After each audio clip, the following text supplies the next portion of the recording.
Okay, so today we're leaving Lhasa and we're going to Everest Base Camp. It'll be like a 2-day journey, around 7 hours of driving each day, because it's like 700 kilometers away, so obviously long journey. But hopefully it's worth it. Also along the way there are going to be many exciting stops. For example, we get to see monasteries that we're allowed to film in, so hopefully we'll be able to learn more about the religion, and also we might be able to see a few animals. Tibetan mastiffs are very, very cute, but they're also very copes to altitude. Oh, yes you are. Oh, yeah, okay. They're very nice. They look like cows, but they're actually yaks. You can tell from, I don't know. But also, I know that they also taste delicious. Don't tell the yak, though.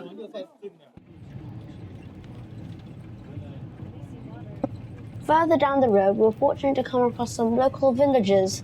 When we saw them, we decided to come down and have a closer look.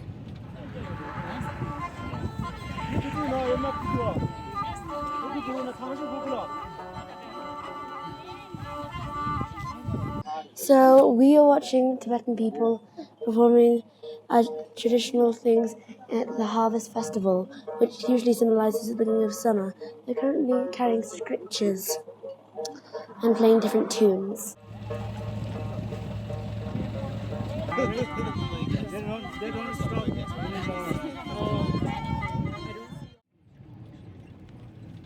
After we passed the villages and a couple more high-altitude, motion sickness-inducing roads, we came ever so close and eventually made a stop on the road where we got to see our first glimpse of Everest.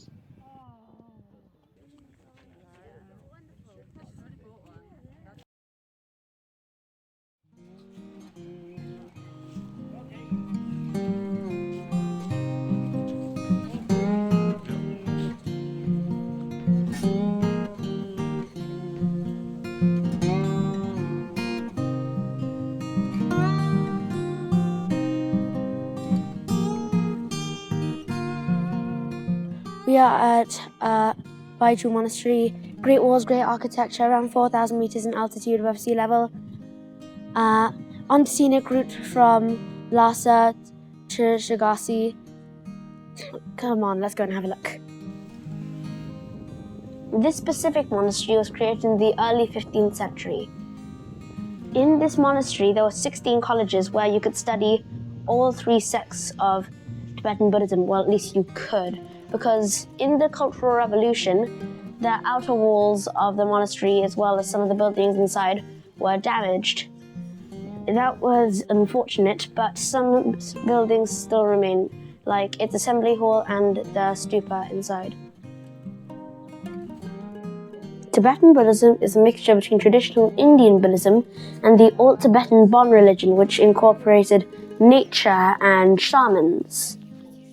Apparently, this is one of the few monasteries where you're allowed to take photos if you just pay a small sum of money. These are some manuscriptures covering basically anything you want to know about Buddhism, medicine, philosophy, anything, basically.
have arrived at Everest Base Camp. It's actually way better than I expected. The tents are actually way better than I imagined. And I'm gonna. Sorry, where's the bathroom? Behind. Outside.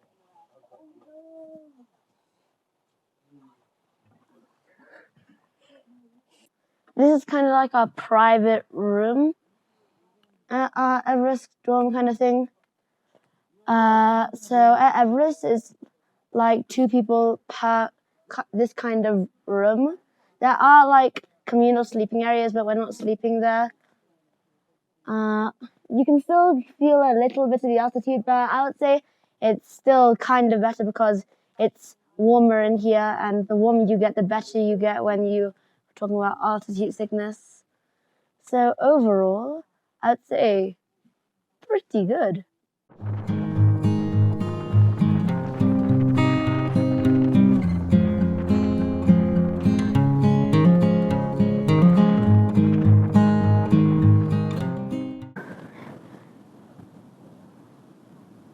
Mount Everest, at 8,848 meters tall, is the tallest mountain in the world. First scaled in 1953 by climbers from New Zealand Edmund Hillary and Sherpa from Nepal, Tenzing Norgay, it is very picturesque from afar and is a magnificent sight to anybody who wants to see it.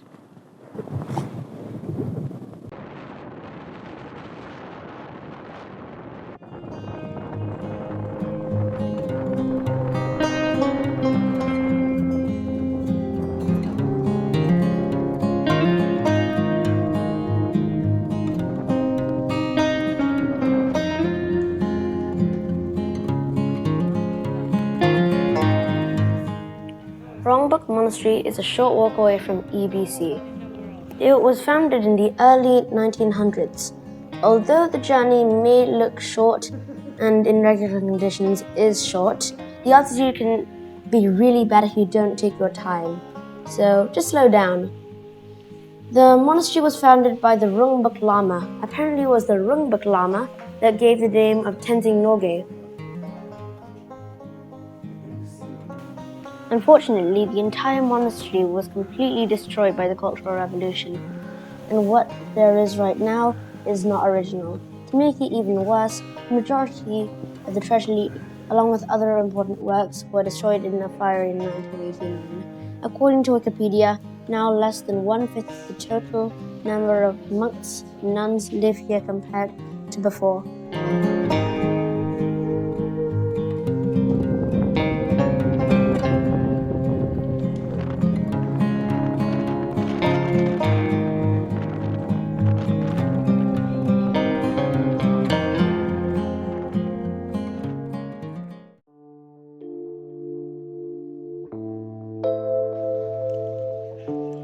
This is Tasha Lumpa Monastery, where I saw many people undertaking Kora, the process of performing prostrations around a holy site.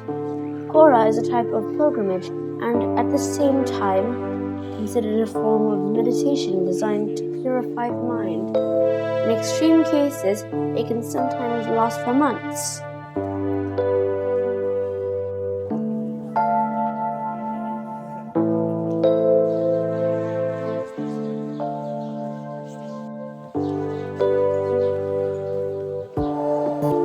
In the chapel behind me is the largest bronze Buddhist statue in the world. Inside, there is a giant statue of the future Buddha, made entirely in bronze and copper. If you look very closely to its third eye, around the base, if you look from a very specific angle and move around a bit, you can see a very tiny white diamond. Tashalimpo Monastery is primarily famous for housing the tombs of the Pension Lamas. While I was walking there, I was amazed by the peaceful atmosphere of the monastery around me.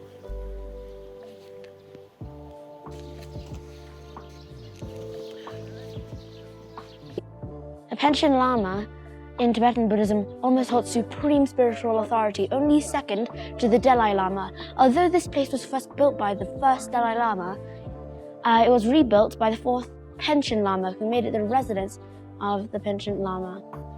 So although the current pension lama is exiled, we still have the tombs of the 4th to 10th pension lama. This is the tomb of the 4th pension lama right over here. We just visited the 10th and now we're about to visit the 5th through 9th. The pension lama usually is inside this kind of humongous statue thing that is usually made with precious metals like silver and gold. Behind me is the tombs of the 5th to 9th Penshi Lama, which used to have their own specific tombs, but there was the Cultural Revolution, so the 10th Penshi Lama then put them all in the exact same tomb. So inside, there are many quite interesting things. For example, the murals on the walls. At specific points, there were specific pictures with different Buddhas on them. Very interesting. Also, the statue in the middle itself, very interesting. Coated with different precious metals. Also, it was very nice hearing the relaxing tone of the meditation of the monks. So overall, I would say pretty good.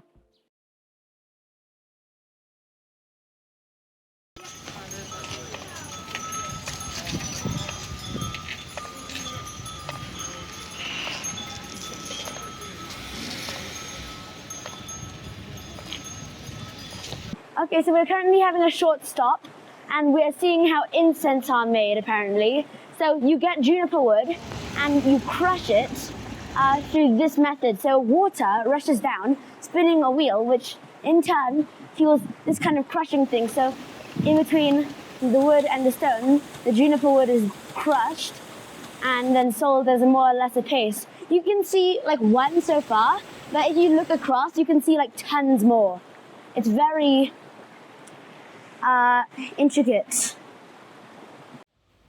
Afterwards, the paste is then reshaped into blocks and then finally into the incense that people use for prayer.